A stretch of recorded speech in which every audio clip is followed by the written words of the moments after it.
It was 1:12 a.m. when I got the message.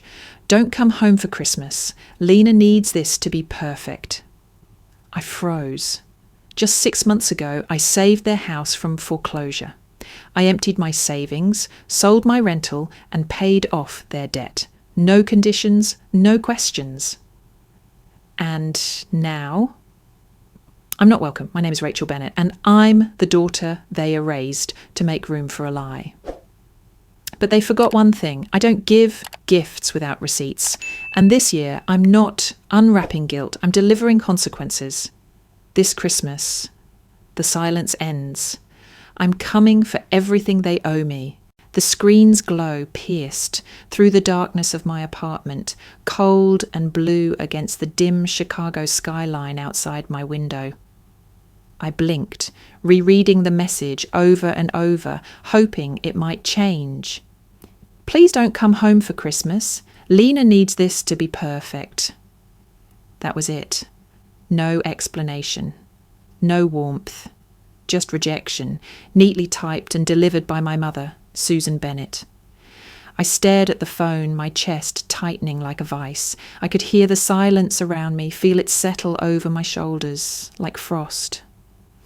My apartment, once a refuge, suddenly felt sterile and hollow. There were no blinking lights, no tree, no garlands. I hadn't bothered decorating this year. Why would I?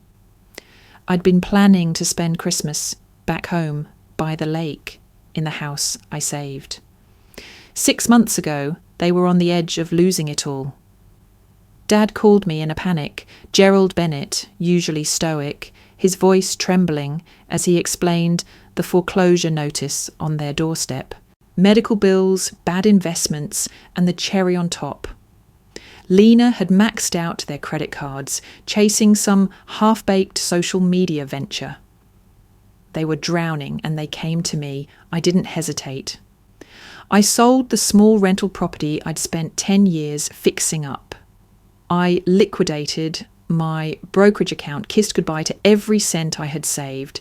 In total, $520,000. I wired it the same day. No contracts, no demands, just trust, just love. We'll pay you back, Dad had said, his eyes red-rimmed. You saved us, Mom whispered, holding my hands like a lifeline. Lena, she didn't even show up. The memory was a knife now, twisting in my ribs as I sat in my chair, clutching the phone. They forgot all of that. They erased it like a typo. And for what? So Lena could impress her co-workers? Lena, the family star, the beautiful, charming younger sister who just needed time to figure it out. Law school dropout, serial job hopper. At one point, she'd convinced our parents to co-sign for a 4th car loan after wrecking the previous 3. She swiped their cards to stay at 5-star hotels for networking events, and once borrowed $8,000 from me with a promise of repayment next month. That was 3 years ago. Yet, through it all, Mum and Dad defended her like she was the sun and I was the shadow. She's just finding herself, Mum would say. You're the strong one, Dad told me, as if strength was a substitute for affection. When Lena made mistakes, they called it growth. When I held her accountable, they called it cruelty. I looked around my apartment again. No voices, no laughter, just the hum of the heater and the echo of what I used to believe. That if I just gave enough, did enough, held the family together tight enough, they'd see me, choose me, need me. But here I was, 35 years old, alone in a city I moved to for a job I took so I could send money back home. Alone in the apartment I could barely afford anymore, and now not even welcome for the holidays. I swallowed hard, setting the phone down with shaking hands. I should have seen this coming. The signs had been there for years, the cancelled birthdays, the missed calls. The way Lena's needs always came first, how I was always expected to understand, to sacrifice. My jaw clenched as a new thought took root, cold and clear. Maybe I had sacrificed enough. A second ping jolted the silence. I didn't want to look, but curiosity won out. It was from Lena. Rachel, don't take it personally. You coming would just make everyone uncomfortable. Please understand. I really need this to go smoothly. I stared at her message, each word dripping with condescension, dressed up as diplomacy. Don't take it personally. As if being disinvited from my own family's holiday gathering after saving their house was just a logistical mishap. Another text followed. My boss and his wife are coming. You can be intense sometimes, and I don't want drama. There it was, the real reason, not awkwardness, not timing. It was about image. Lena didn't want me, her older sister, the one who cleaned up her messes, showing up and ruining her perfectly curated facade. I could practically hear her voice, breathy and practiced, explaining to her co-workers how she came from a supportive family who always believed in her. But that's not the family I knew. I rose from my chair and crossed to the built-in safe in the corner of my closet. Spinning the combination with calm precision, I opened it and pulled out a slim blue folder. The edges were sharp and pristine, untouched for 6 months. Inside, nestled neatly in a protective sleeve, was the property transfer agreement, signed, notarized, and legally binding. When I wired the $520,000 to stop the foreclosure, my lawyer, David Klein, had insisted we draw up formal documents. I know they're your parents, he'd said, but you're risking everything. You need protection. I'd hesitated. It felt cold, transactional, but something in my gut told me to listen, and that instinct had just saved me. The agreement clearly stated that Rachel Bennett was the temporary owner of the property for a period of 1 year. At the end of that year, her parents could either repay the full amount at market value or begin paying fair market rent. Failure to do either would result in immediate legal proceedings. They signed without reading the fine print, desperate and grateful. I didn't expect to ever enforce it, but now it felt like the only language they might understand. I walked back to the kitchen, folder in hand, and set it gently on the counter like a loaded weapon. Then I picked up my phone and dialed. David Klein, came the groggy voice on the other end after 2 rings. David, it's Rachel. Sorry to wake you. He paused. Rachel? Is everything all right? I looked at the messages still glowing on my screen.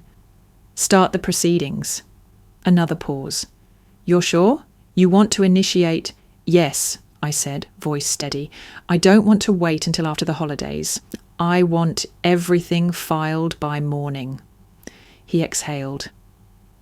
All right, the documents are ready. I just need the word. You'll get confirmation within the hour. Send the notice directly to their address, certified, with a copy to Lena. Understood. I hung up and leaned against the counter, adrenaline humming under my skin. The ache in my chest was still there, but it was quieter now, muted by clarity. I had spent my whole life trying to be the dutiful daughter, the responsible one, always cleaning up messes, always stepping aside. But somewhere along the way, I had stopped being their daughter and started being their fallback plan. Their ATM, their scapegoat, not anymore. I flipped the folder open and looked at the signatures. Susan and Gerald Bennett, side by side. They had trusted me when they needed me and discarded me when they didn't. They thought I'd stay silent, that I'd swallow my pain and disappear again like always. But I had planned for this, quietly, carefully. Because deep down, I had known this moment would come, that they'd choose her again. And this time, I'd be ready. I couldn't sleep, even after hanging up with David, even after securing the legal path forward. My mind refused to rest. I paced the apartment, the blue folder still sitting on the counter like a silent verdict. The weight of the years clawed at me, and I felt the need to see it all again. Every receipt, every transfer, every moment I tried to hold this family together. I sat at my desk and opened my laptop. There, buried beneath work folders and budgeting spreadsheets, was one labelled in plain font evidence. Click. Inside were dozens of subfolders meticulously organised, screenshots of texts from Lena, bank statements, scanned copies of credit card charges made in our parents' names, charges they didn't even know about until collectors called. Photos of luxury handbags, spa weekends, and private yoga retreats, all posted by Lena on social media, while my mother cried to me over how to pay the heating bill. I opened one document labelled HELOC Withdrawal 2022 and stared at the numbers. Lena had convinced them to open a home equity line just in case, then drained it within 3 months. There were airline charges to Cabo, a week at a brand building retreat, and purchases from stores I'd never stepped foot in. I remembered the first time I discovered one of those charges. I had asked gently, "Why is there a $1,400 charge from the Ritz under Dad's name?" Mum blinked, confused. "Oh, that must be a mistake." I showed her the photo Lena had posted the same day, poolside, cocktail in hand, with the caption, "Manifesting Greatness." And still, Mum said, "Let's not jump to conclusions. I'm sure she had a reason." A reason. That was always the defence. Lena always had a reason, an excuse, a context to make her recklessness seem noble or misunderstood. And I was the one who made things uncomfortable by asking questions. Another folder, credit card co-sign. Inside were screenshots of the time Lena applied for a new card using Dad's social security number without his knowledge. When I confronted her, she'd laughed it off. "It's not like I'm committing fraud. I'm just leveraging credit," she'd said, flipping her hair. When I told Mum and Dad, they were silent for a moment. Then came the line I'd grown to hate. "Can't you just let it go? It's not worth tearing the family apart." That phrase, it haunted me. It had been weaponized against me so often. I'd memorized the cadence of its delivery. It wasn't just about money. It was the subtle erasure of my voice. Every time I stood up for responsibility, I was accused of being harsh. Every time I tried to hold Lena accountable, I was the villain ruining the vibe. I leaned back in my chair, staring at the mountain of proof. It wasn't just documentation. It was a record of my exile. A breadcrumb trail of how I'd been pushed to the edges, deemed inconvenient for seeing too clearly. I remembered Christmas 3 years ago. I had planned everything: tree, gifts, cooking. Lena showed up late, wearing a new designer coat and carrying nothing. No gifts, no apology. During dinner, she talked over everyone, turned the night into a monologue about her upcoming business launch. And when I tried to redirect the conversation, Mum shushed me. "Let her have this. She needs the encouragement." And I was supposed to smile and swallow it because Rachel, the strong one, could handle it. But strength isn't the same as invisibility. That night I sat on the floor in my childhood bedroom, tears sliding silently down my face as I stared at the ceiling, wondering what it would take to be seen not as a safety net, but as a daughter.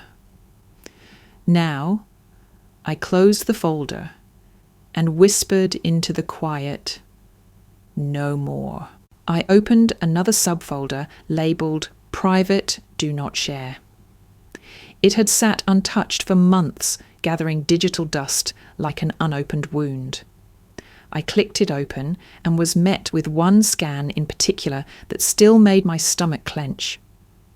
It was a loan application, one I found by accident when helping Dad organise tax documents earlier in the year.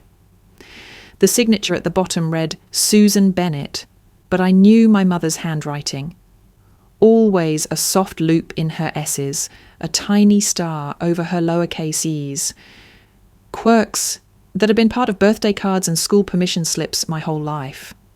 This signature wasn't hers, it was Lena's. I had spent hours comparing the loops and strokes, even pulling out old birthday cards for proof. It wasn't a maybe, it was forged. Lena had signed our mother's name to open a line of credit in her own favour, $25,000, gone within weeks. I never told them. I'd deleted the digital trail from Dad's inbox before he could see it. I'd convinced myself I was protecting them from disappointment, from shame, from the reality that their golden child was willing to commit fraud just to keep up appearances. Back then, I justified it as love. I didn't want to fracture the family, didn't want to be the one to pull the thread that unravelled everything. But now, staring at the growing pile of evidence and rereading Lena's smug message, it hit me like a brick. I hadn't protected them. I'd protected her. And in doing so, I had betrayed myself. I picked up my phone and opened the family group chat. The last messages were still there. Mum's clipped formality, Lena's spin, silence from Dad. I typed a single word. Okay, 3 letters. That was all they'd get. The calm before the storm. Next, I pulled up my travel app. A few clicks and a credit card swipe later, I had a first-class ticket to the Maldives departing December 24th.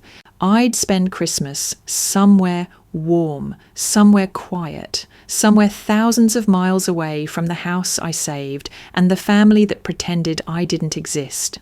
As confirmation buzzed into my inbox, I imagined Lena arranging hors d'oeuvres, practicing her laugh, fluffing pillows just right for her boss's arrival.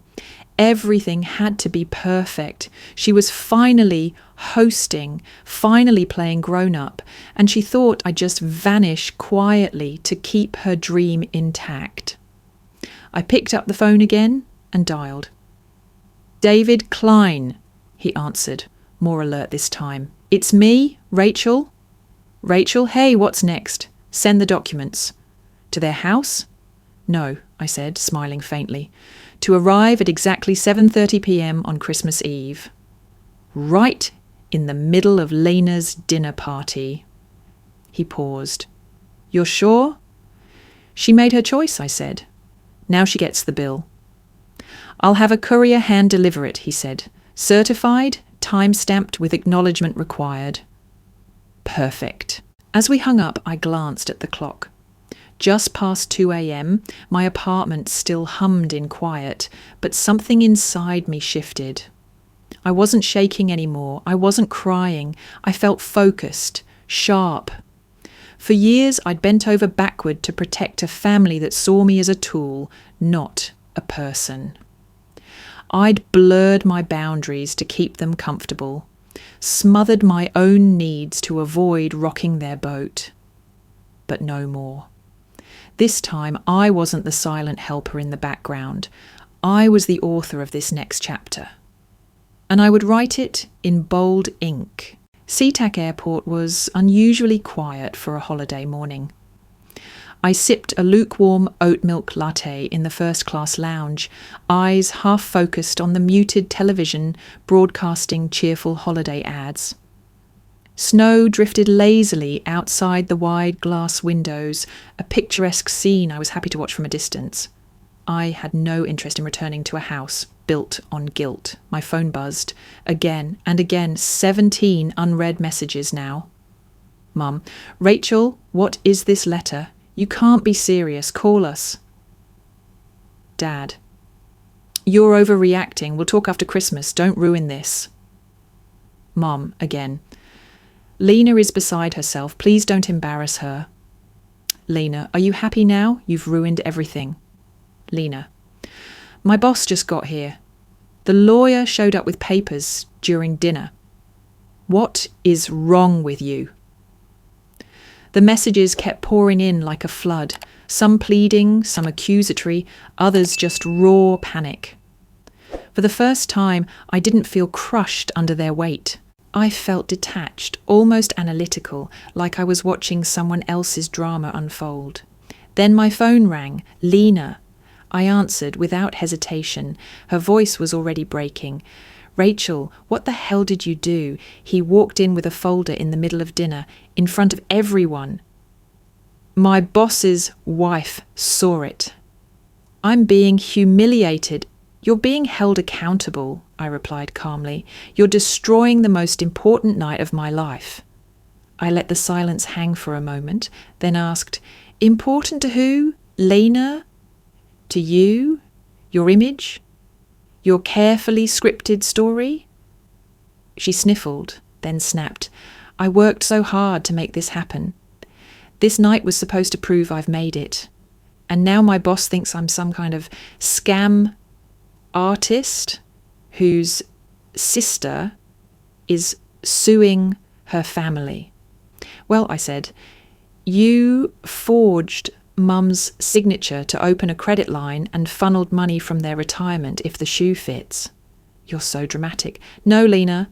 Dramatic was using Dad's name to lease a Mercedes you couldn't afford.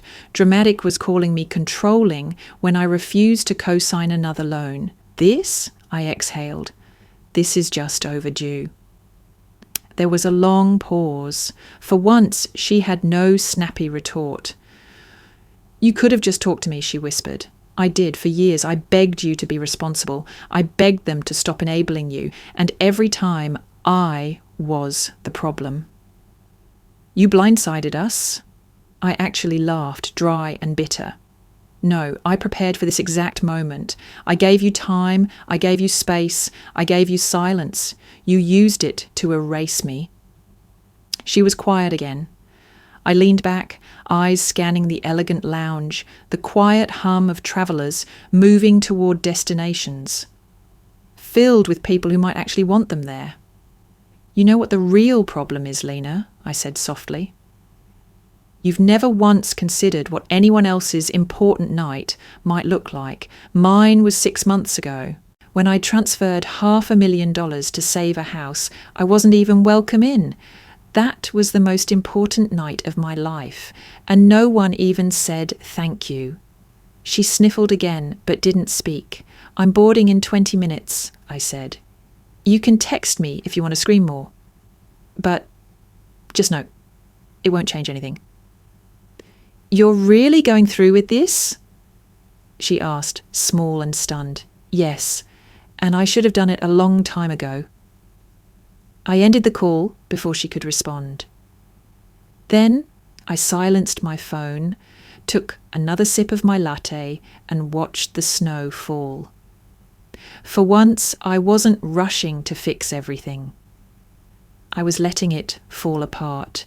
I watched the boarding gate fill slowly with families wrapped in scarves and layers, laughing children dragging bright suitcases behind them. Their chatter faded beneath the voice in my head, Lena's voice echoing in desperation. You're destroying the most important night of my life. I pulled out my tablet and opened the PDF David had sent me for review. The courier had already delivered the physical copy, but this digital one, it included everything.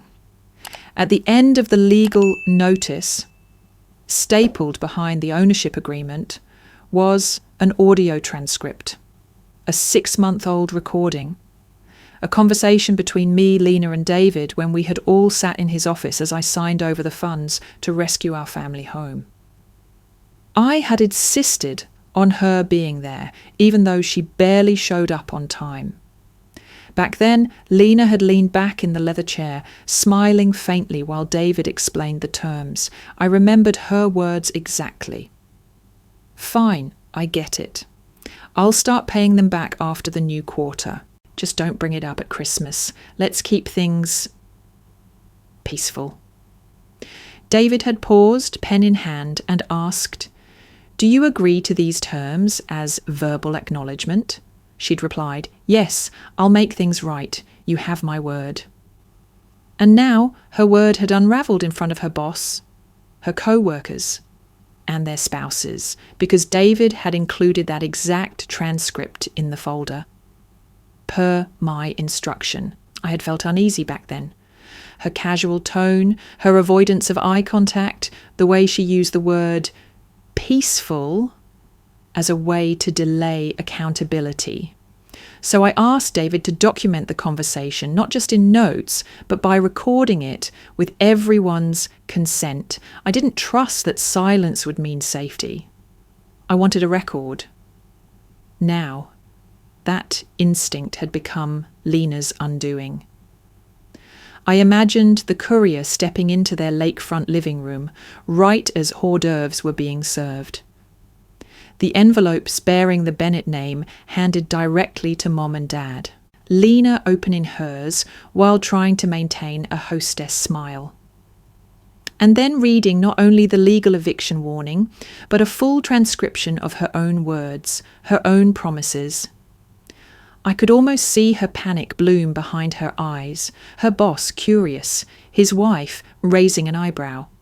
The murmurs around the table, the realization that the woman they'd admired for her poise and hustle had just been exposed as a manipulative opportunist, and worse, a liar. My phone vibrated again. This time, not a call, just a voicemail. I played it through my AirPods as the gate agent announced pre-boarding. Dad. "Rachel, we got the papers. This is too far. We didn't know you'd taken it so seriously. We thought it was all just family stuff.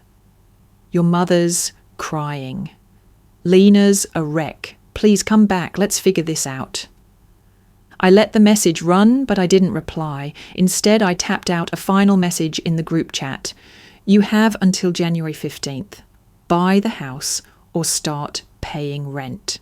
If you don't, proceedings continue." Then a separate text to Lena. "This isn't revenge. This is reality. I warned you. I gave you time. You gambled with our parents' home and your word. I'm just collecting."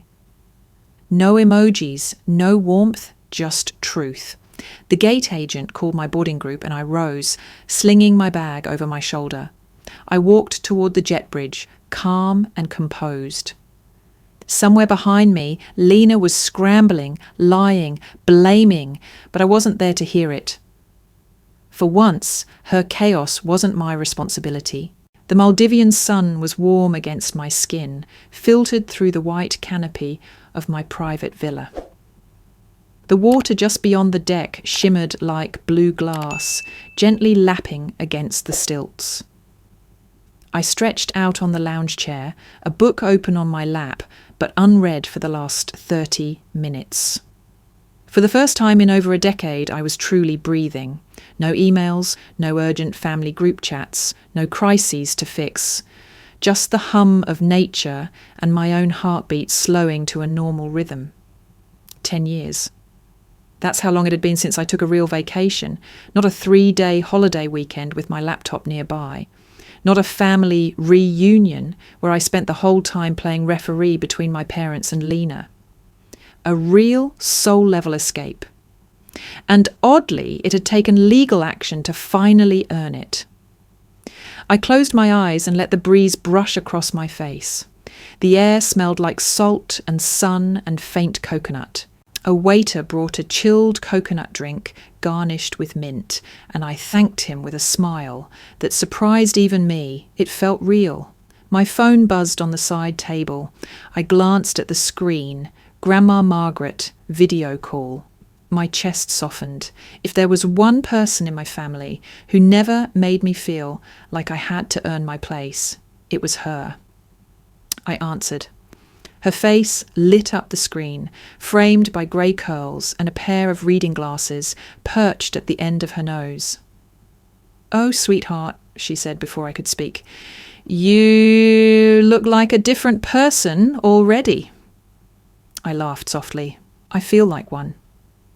She smiled. You needed this. You've needed it for years. I didn't realize how badly, I admitted. She leaned in, her voice lowering to a conspiratorial whisper. I assume you've heard the chaos back home. I raised an eyebrow. I've received updates. Grandma chuckled, but there was an edge in her voice. Rachel, your parents are in complete shock. Gerald tried to act like it's just a misunderstanding at first, but when they opened that packet, Lord have mercy, and Lena? She shook her head. She practically melted down in front of guests. Sounds like Christmas magic, I said dryly. That's not even the worst part, Margaret continued. Turns out your cousin Elise was there, and your Aunt Sylvia. And guess what they found out? I leaned forward. What? That Lena's been lying about her job for months. I blinked. What do you mean? She's not some high-level strategist like she claims. Her position is mostly freelance, no benefits, barely consistent work. The whole image she's been selling, designer bags, first-class flights, hosting dinners like she's royalty, it's all debt and smoke. I didn't respond right away. The pit in my stomach returned, faint but sharp. Grandma went on. When that courier arrived and handed your parents those documents, Elise told me the room went dead silent. And when Lena's boss asked her what it was about, she cracked. Couldn't lie fast enough. She just kept saying, it's family stuff, like a mantra. So now everyone knows, I murmured. Now, Grandma said gently, they see what you've seen for years. I felt an odd combination of vindication and sadness.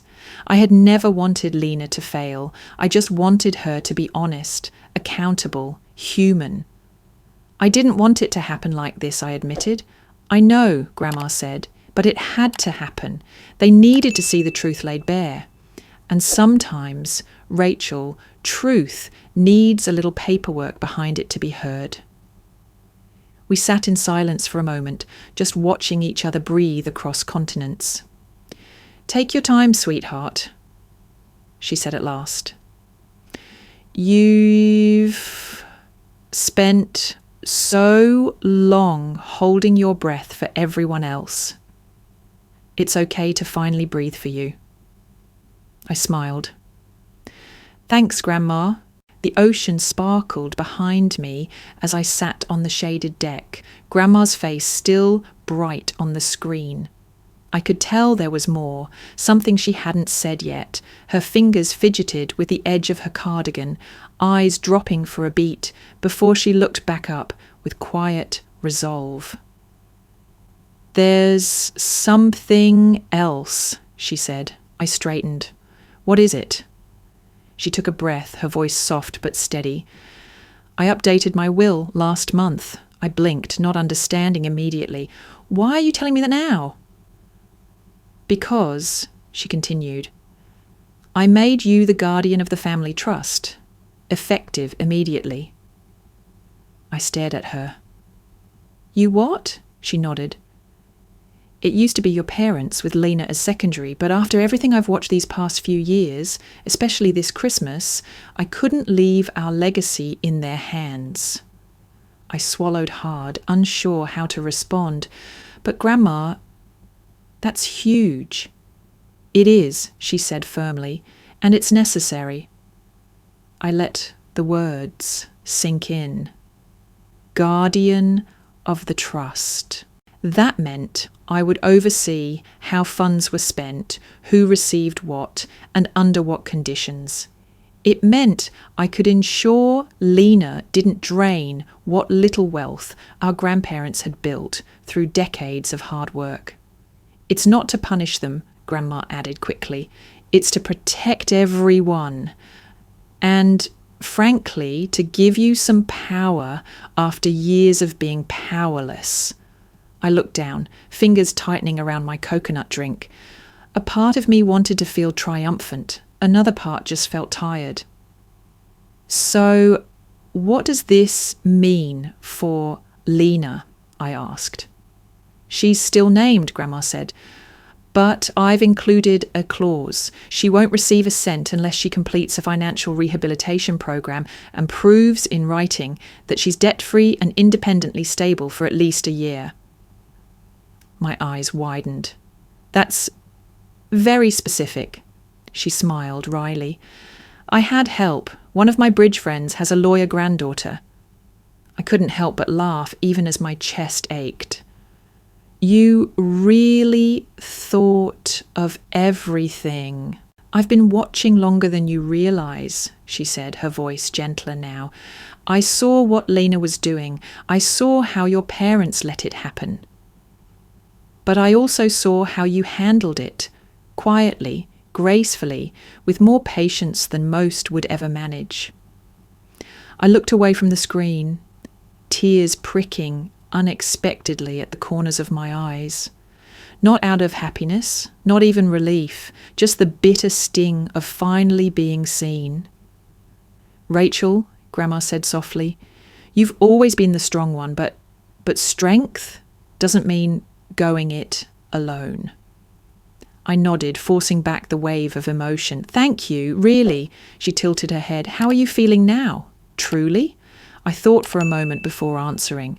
Better, not whole, but better, like for once I'm not carrying everyone.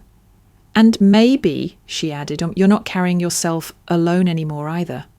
That hit something deep. For so long I'd been alone, even in a crowded room. I'd played the part of the invisible caretaker, the silent problem solver. But now, with one conversation and one signature, I had a true ally. And yet, there was a sadness too, because the person I once hoped would stand beside me was now the reason I needed to stand alone. I still wish it wasn't like this, I admitted. I know, she said, but we can't choose who betrays us. We can only choose what we do after. I nodded, staring out at the sea. The waves rolled in, steady and calm. For the first time in years, I didn't feel like I was drowning. The wheels of the plane touched down in Chicago with a soft jolt. The sky outside was a muted grey, thick with the kind of winter cold that crept through your coat and into your bones. I stepped off the flight, wrapped in a scarf, my suitcase trailing behind me. But my heart carried a warmth the city couldn't touch, not anymore. My apartment greeted me with its familiar silence. No lights on, no flickering candles, no decorations. Just the hum of the refrigerator and the echo of my footsteps on the hardwood floor. It felt more like a container than a home. Just walls and objects and air, but strangely, I didn't mind. I had learned how to fill my own spaces. I dropped my bag and plugged in my phone, which had died somewhere over the Atlantic. The screen came to life instantly, lighting up with new notifications, texts from co-workers, junk mail, delivery updates, and one message from Grandma Margaret. They want to talk. All of them. Tomorrow evening. I think they're ready to listen. I stared at it for a long moment, the words heavier than they looked. A week ago, that kind of message might have filled me with hope, or anxiety, or guilt. Now, it simply felt like a scheduled event. I tapped out a reply. Okay, they can come to my place. 6 p.m. I paused, then added, no Lena speeches. No, let's keep the peace talk. If they're coming, they're listening. Margaret replied almost instantly. Understood. And Rachel, I'm proud of you. I turned off the screen and exhaled. There was no joy in what was coming. No sense of triumph. But there was peace. The kind that comes not from being right, but from finally being done with pretending. I spent the next day cleaning my place, not because I wanted to impress them, but because I needed the space to feel like mine again. I cleared off the dining table, lit a single candle, and left out a pitcher of water. No snacks, no wine. This wasn't a gathering, it was a reckoning. At 5:55 p.m., and I stood by the window, watching the snow fall against the amber glow of the streetlights. My reflection looked back at me, tired but steady. For the first time, I didn't feel like I was bracing for impact. At exactly 6 km, the doorbell rang. I opened it to find all of them standing there. My mother, wrapped in her old cashmere coat. My father, visibly smaller somehow, his hands jammed into his pockets. And Lena, dressed down in jeans and a sweater, her face bare of makeup. They filed in without a word. No hugs, no fake smiles, just silence. I gestured toward the living room. Sit wherever you like. No one moved at first. Then Mom sat on the edge of the couch, Dad beside her, and Lena took the far end, her hands folded tightly in her lap. I didn't sit. I stayed standing just behind the dining chair, my arms crossed loosely in front of me. So, I said, you wanted to talk? Mum glanced at Dad, then back at me. We've had a hard week. I raised an eyebrow. Try a decade. Dad opened his mouth, but said nothing. I assume you've all read the documents by now, I continued, and I assume you understand the terms. January 15th. That's the deadline. Either buy the house or start paying rent. Mum swallowed hard. We didn't know you felt this way. Because you never asked, I said. They looked at each other, unsure. Lena kept her eyes down. I'm not here for apologies, I said. I'm here to lay out what happens next. I'm done waiting for everyone to choose me. I stepped around the dining chair and placed a folder on the coffee table, the same calm I'd carried through the Maldives, now wrapping around me like armour. There are 3 paths forward, I said, flipping open the folder, and you're going to choose one. They stared, stunned into silence. I pointed to the first page. Option 1, you sell the house, downsize. There are several smaller properties in the area well within reach, especially if you liquidate Lena's luxury items and the unnecessary timeshare in Aspen. Mum opened her mouth to speak, but I held up a hand. Let me finish. I flipped to the second page. Option 2. Dad, you restart that small accounting firm you always dreamed of. I've worked with my lawyer to draft a realistic business plan. If you're serious, I'll loan the startup capital with actual terms this time. Dad blinked, visibly shaken. He glanced down at the page, lips parting, then closing again. And option 3. I paused, locking eyes with Lena.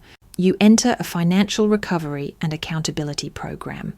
6 months minimum, therapy, education, full transparency. And you submit to monthly check-ins with a certified financial counsellor. Her face went pale. You complete the program, prove you're managing money responsibly, and the trust fund Grandma set up might still be accessible someday. But until then, it's locked. Lena sat frozen for a beat, then snapped. This is insane. You think you can just dictate our lives like some... Before she could finish, Dad's voice cut across the room, low and firm. Lena, stop! The air shifted. We all turned to him. He didn't look angry. He looked exhausted. Years of denial seemed to sit heavy on his shoulders. And yet, in that moment, there was something new in his eyes. Clarity. Just let your sister finish, he said. Lena slumped back, lips pressed into a tight line. I turned to him and nodded slightly before continuing. You've all been operating like I'm a backup plan, I said. But I'm not a bank. I'm not your fixer. I'm not your emotional punching bag. I'm your daughter. And if you want to rebuild this family, then it starts with responsibility. I closed the folder and looked at each of them in turn. These aren't punishments. They're opportunities. But you don't get them unless you act. And you don't get to drag me through the mud while pretending everything's fine. Mum's eyes brimmed with tears. Rachel, I didn't realise how far we'd pushed you. That's the problem, I replied. No one realised, no one noticed, because it was easier to keep asking for more than to stop and ask if I was okay. Lena didn't speak again. She was staring at the floor, shoulders tight, mouth drawn. Dad leaned forward and placed a hand on the folder. And if we agree? Then we move forward, I said. I'll support you, but only if you're serious. One misstep. One lie. And it all ends. The paperwork is ready. I just need signatures. Silence settled between us, heavy but not hostile, just real. I know this isn't what any of you expected, I added, but I've stopped expecting them to change without help. So this is the only way. Mum nodded slowly, wiping her eyes. And Dad? He said nothing more. He just picked up the folder and started reading.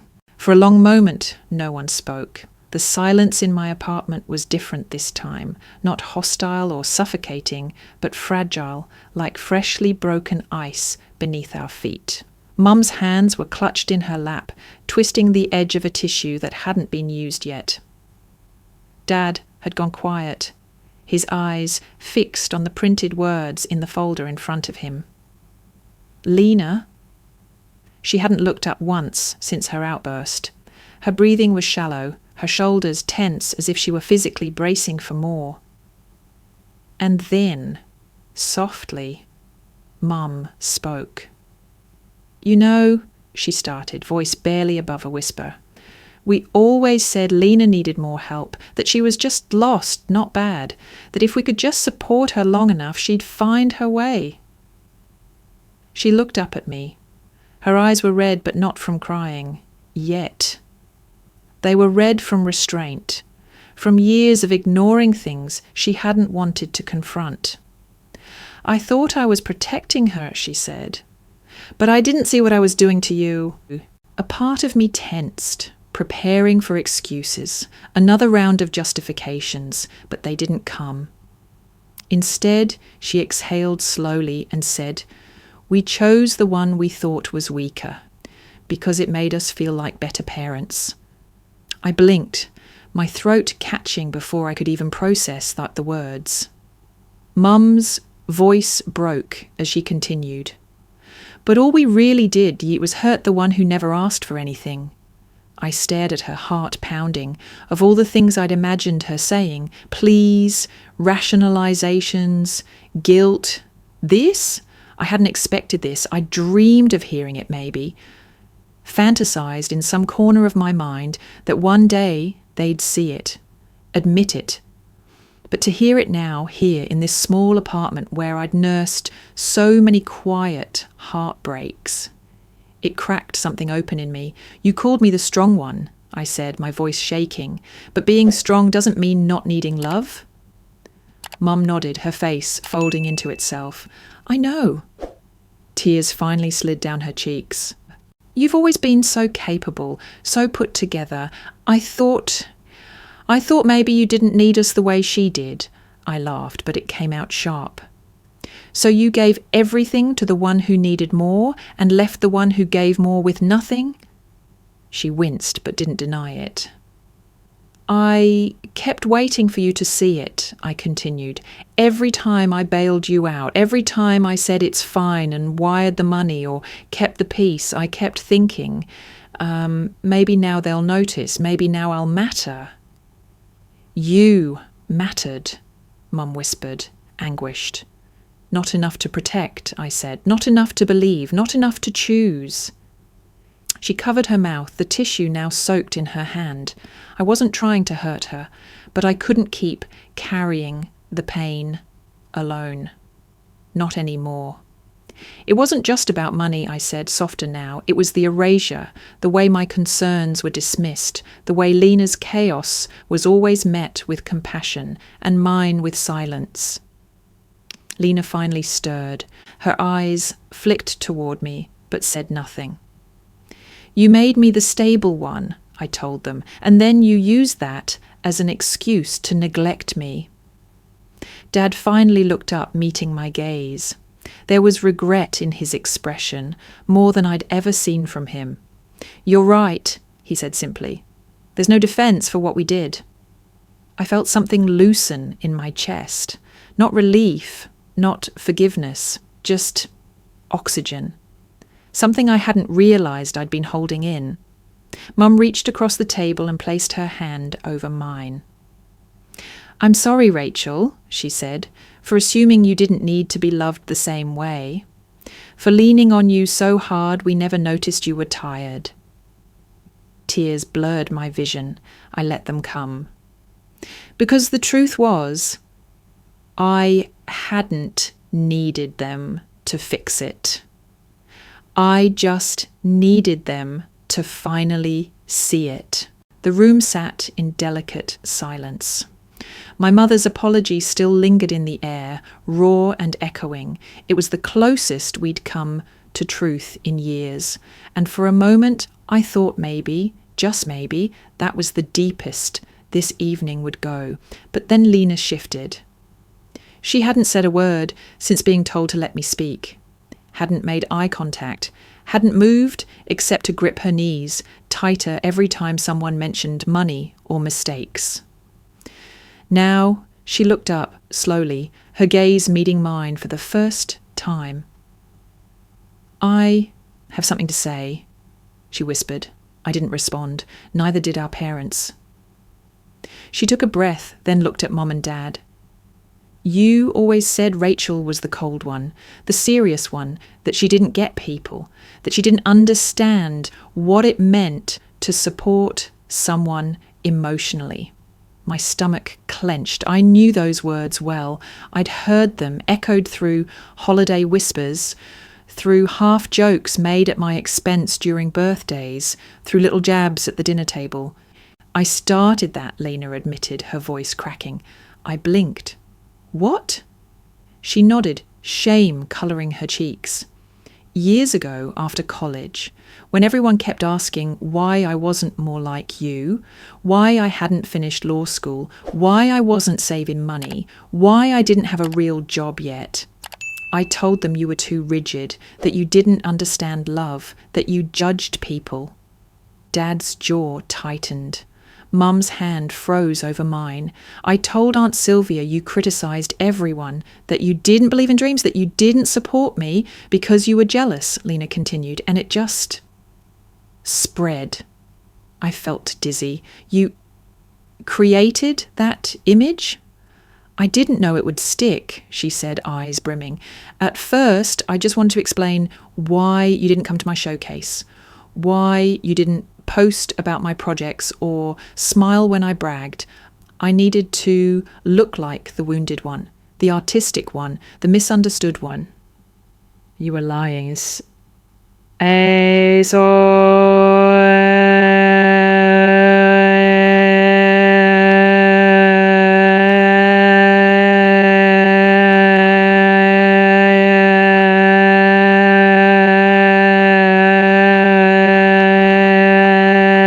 The pain hit like a wave, not because it was new, but because it confirmed what I'd felt for years.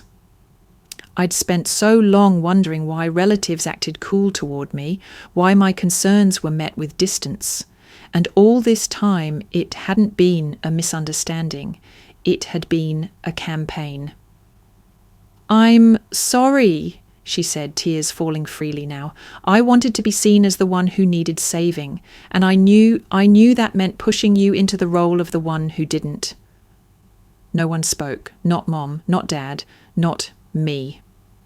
I breathed through it, sat with it, let it hurt, and then, against every instinct that had once told me to shut down, I looked back at her and said, "Okay." Her eyes widened. "Okay, I'll help you," I clarified. "But on my terms. No more secrets. No more manipulation." She nodded rapidly. "You'll sign into a recovery program," I continued. "You'll commit to monthly accountability sessions. You'll surrender all credit cards, all new accounts, and you'll pay back every penny you owe, not just to them, but to me." She hesitated for the briefest moment, then said, "Yes, I will." I turned to my parents. "That goes for you both too. Transparency, honesty. You want my support? Earn it." Dad placed a hand on the folder again. "We're ready?" Mum gave a shaky nod, reaching for Lena's hand. "We all are." And for the first time, they weren't saying it to placate me. They weren't making promises with crossed fingers behind their backs. They were scared. But more than that, they were grounded, ready to work, not just wish. I sat down across from them, the tension in my body softening. We made a plan that night, a real one. Lena would check into a treatment program within the week. Dad would begin putting together the paperwork for his new firm, using the seed loan I would offer through a third-party contract. Mum would liquidate unused luxury goods and cancel non-essential subscriptions. They would list the house, yes, the lake house, for sale. It wasn't punishment, it was a reset. A family that had run on crisis and codependency was now trying to run on truth. And even though the trust had been broken in 1,000 places, we were finally learning how to rebuild. Not by pretending nothing happened, but by admitting everything that did. The snow had returned to Chicago with a quiet fury. Outside my apartment window, thick flakes danced between high-rise buildings, blurring the city skyline into something soft and unfamiliar.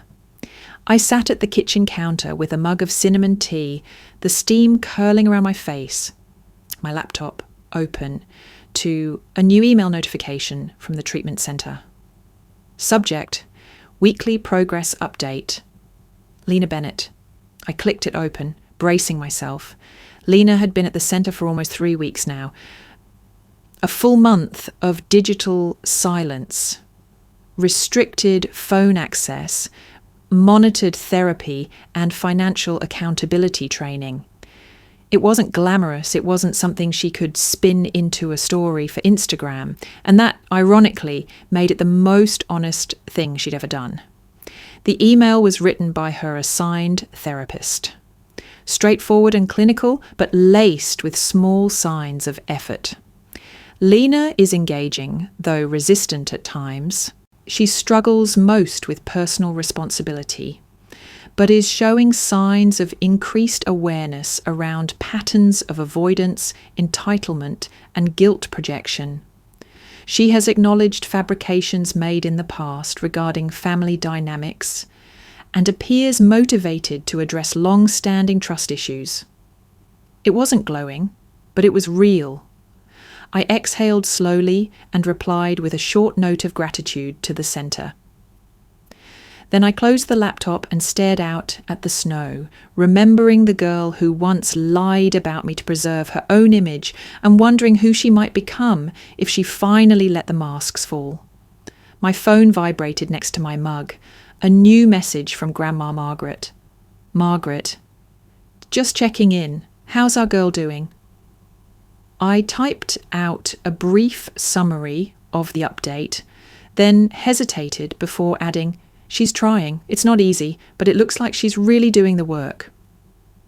A few seconds passed. Then her reply came through. "Sometimes love looks like a soft hand. Sometimes it looks like a slammed door. Both can be acts of mercy.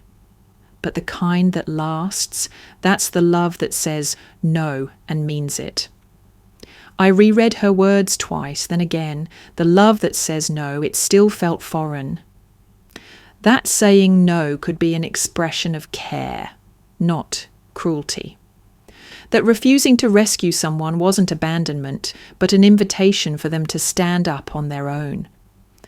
I thought of all the times I'd bit my tongue to keep peace, all the times I'd wired money or covered lies or kept quiet when the truth might have cracked our fragile family dynamic wide open.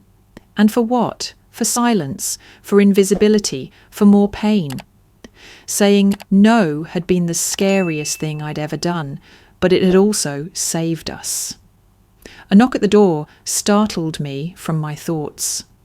I padded over in socks and opened it to find a delivery man holding a small package. "Rachel Bennett?" he asked. I nodded, signed, and took the slim box with no return address. Inside, nestled in bubble wrap, was a handwritten letter and a small, hand-carved wooden charm. The note was from Lena. "Rachel, I'm still not sure who I am without the performance, but for the first time, I'm trying to find out. This charm is something I made in one of our art sessions. The therapist asked us to create something that represents a new beginning. So I made this, a key without a door. Because maybe, just maybe, the door is something I need to build myself. Thank you for slamming yours. It taught me how to knock again. Lena." I traced the little wooden charm in my palm, its edges rough but shaped with care. A key without a door, a beginning without permission. She had a long way to go, we all did. But maybe beginnings didn't need to be perfect. Maybe they just needed to be honest. I placed the charm on my bookshelf between two framed photos, one of me and Grandma from my college graduation, and the other, a childhood snapshot of Lena and me, bundled in coats, cheeks red from laughter. Then I returned to my tea, warmer now than before. Outside, the snow kept falling. The charm from Lena still sat on my shelf when the unexpected email arrived the next afternoon. I almost deleted it. At first glance, I thought it was another holiday discount offer. The subject line was simple, regarding your sister and you. The sender, Danielle Morgan, Executive Director at Bastian and Current Communications, the very firm Lena had boasted about for months. Her big opportunity, the one she'd designed that entire Christmas dinner to impress. I clicked it open, half dreading what it might say. "Ms. Bennett, I hope this message finds you well. I understand we've never met, but I wanted to reach out personally after everything that unfolded over the holidays. I was at the Bennett residence on Christmas Eve, and I witnessed what, at the time, seemed like an absolute disaster. A woman confronting her family with the kind of composure, grace, and directness that frankly stunned the entire room. In the weeks since, I've heard your name more than a few times. From mutual contacts, from your grandmother, who is quite the force, and yes, from Lena herself. Your ability to manage an emotionally fraught situation with clarity, legal preparedness, and emotional insight. It stayed with me. Most people collapse in the face of family chaos. You stood in it and brought structure. I stared at the screen, frozen. I've recently launched a private consultancy arm at our firm, focused on conflict navigation in legacy families. Something I think you could offer a rare and valuable perspective on. If you're open to it, I'd love to speak about the possibility of bringing you on as a crisis strategist. Your story isn't just powerful, it's instructive. No pressure, just curiosity and respect.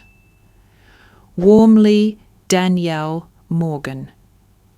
I read it again, then again, me, hired to help others navigate the kind of dysfunction I'd spent my entire adult life surviving. It felt surreal, but also right, because maybe this was what healing looked like. Not a full circle, but a new path built from the wreckage of the old one. A path not just for me, but maybe for others too. I stood slowly, walking over to the window, the city outside awash in grey and white. The snow hadn't stopped, but it didn't seem bitter anymore. The frost against the glass didn't sting. The wind howling down the alleyway wasn't a threat, just winter being winter. I placed a hand against the window pane and let the cold press into my skin. Not to punish, but to remind that I was here, whole, unbroken, that I'd made it. Behind me, my phone chimed again, another message from Grandma. I heard about the email, told you they'd notice. Sometimes when you build a boundary, it becomes a beacon. I smiled. So much of my life had been spent dimming myself to keep the peace. Softening my voice so others wouldn't feel threatened. Folding myself into smaller shapes so someone else could stretch their chaos across the room. But silence isn't peace, and peace without boundaries isn't love. It's just quiet desperation. I'd learned that the hard way. But now, with my family slowly repairing, with my own centre finally rooted, I understood something far more valuable than any validation or inheritance could offer. That my worth was never tied to what I tolerated. That love, real love, didn't ask you to disappear. It asked you to stay visible and accountable. Outside, the snow continued falling. 1,000 soft little boundaries between the sky and the earth. And for the first time in my life, I didn't feel cold watching it. I felt free.